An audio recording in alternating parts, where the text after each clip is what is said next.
Hey, what's up? Tag-ulan na naman. At kapag tag-ulan na, anong gagawin? Tatakas at maligo sa ulan. Noon kasi kapag umuulan na sa amin dali-dali talaga akong magsasabi ng, "Ma, ligo ako sa ulan, ma." Tapos sasabihin naman ng mama ko, "Hindi, baka magkasakit ka, sipunin ka. Tapos uubuhin ka." Tapos pag matutulog na yung mama ko gagawa talaga ko ng paraan makaligo lang ng ulan.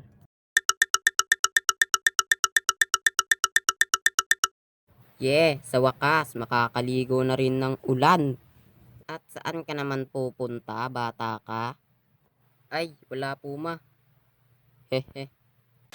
Ay, ay, ay, ay, ay, ay, ay, ay, ay, ay, ay, ay.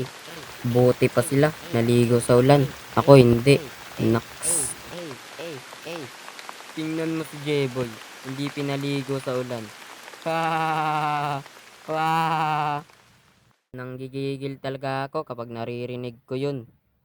At hanggang dito na nga lang tayo kasi tinatamad na ako Hehe.